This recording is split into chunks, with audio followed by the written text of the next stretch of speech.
Halo, salam sehat alami bersama Pak Har, konsultan herbal medicine, dan saya sekarang salah satu pakar ikut anggota Perkumpulan Herbal Indonesia. Kali ini kita akan bicara salah satu penyakit yang tidak disadari sama laki-laki, yaitu adalah BPH, benin prostat hiperplasia atau gangguan prostat. Ya, tentu saja ini pasti banyak pertanyaan, ya kan? Ya, salah satunya pertanyaannya adalah kira-kira ya, oke. Pertanyaan pertama adalah tentang BPH pasti itu ya kan.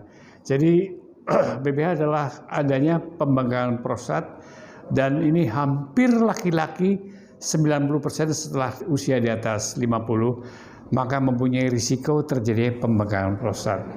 Ya kan? Pertanyaannya, prostat itu apa sih Pak? Ya kan, banyak orang nggak tahu. Nah, saya kebetulan punya salah satu bagian mirip prostat. Prostat adalah satu organ laki-laki, ada 3, itu yang hubungan dengan biasanya adalah dengan testis. Testis adalah daripada produksi spermatozoa, prostat di atasnya, ya kan, dan ada satu lagi ginjal, ini hubungannya sangat erat sekali. Nah, prostat ini 90% ini memproduksi hasil spermatozoa. Jadi spermatozoa itu dimatangkan di prostat ini. Nah, tapi prostat ini bisa bermasalah pada saat dia mengalami pembengkakan. Besarnya seberapa besar? Seperti ini, sebesar buah kemiri ini. Ya kan? Tapi ini bisa bengkak, bisa sebesar bola tenis. Waduh, iya betul. Nah, kira-kira kenapa orang terkena prostat? Nah, tentu saja ini penting sekali. Pada saat laki-laki memasuki usia dewasa, terutama di atas 40, ada hormon namanya hormon testosteron. Hormon testosteron ini setelah 40 akan mengalami proses penurunan.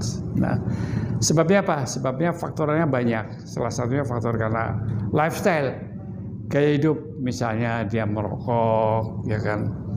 Keduanya adalah sering mengkonsumsi makanan yang banyak mengandung lemak, ya kan.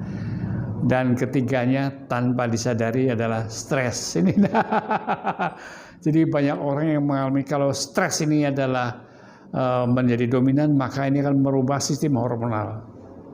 Nah, pada sistem hormon laki-laki ini berubah ini, hormon laki-laki, hormon testosteron berubah menjadi estrogen dengan gangguan fungsi aromatase. Nah, pada saat terjadi gangguan hormonal tadi, testosteron berubah estrogen, maka ada gejala-gejalanya.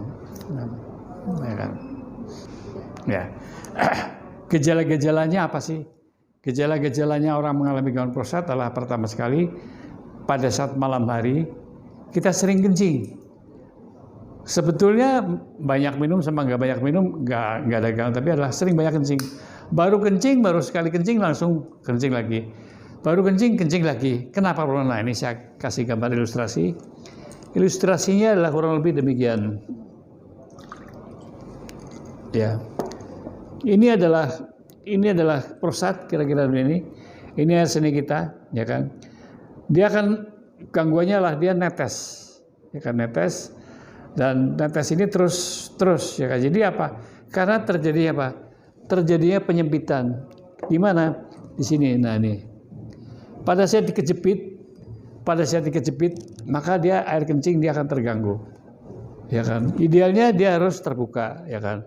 Jadi dia harusnya ngicir gini, ya kan? Idealnya gini, ya kan? Tetapi tadi kalau dia terjadi gangguan penyempitan, nah dia akan mengalami netes tadi. Nah itulah yang terjadi. Jadi kalau udah netes, baru kencing netes lagi, maka itu terjadi gangguan prostat tadi. Nah, ini orang dianggapnya remeh, jangan-jangan saya kencing batu. Orang sering ganggu kencing batu, beda sekali.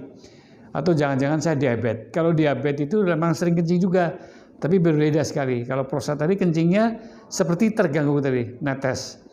Dan kadang-kadang disertai nyeri. Nah, hubungannya apa? Hubungannya prostat ini erat sekali dengan hubungan gangguan fungsi seksual nanti. Kenapa? Karena prostat berhubungan dengan produksi spermatozoa. Jadi jangan main-main. Kalau laki-laki udah kena prostat, maka akan mengalami gangguan fungsi seksual. Tentu saja kualitas seksualnya akan menurun. Nah, selain itu juga Pak, gejala khas sekali adalah pada saat dia kencing malam hari disertai nyeri, panas, dan tidak lancar.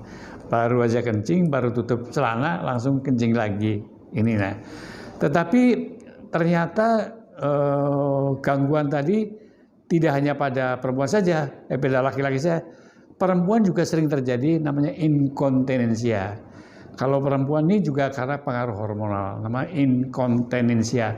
Jadi kencingnya seperti perempuan bolak-balik kencing, bolak-balik kencing. Nah, sekarang Pak, apa sih kalau dibiarkan, ya kan? Apa akibatnya? Nah, ternyata prostat ini tidak bisa dibiarkan. Karena apa?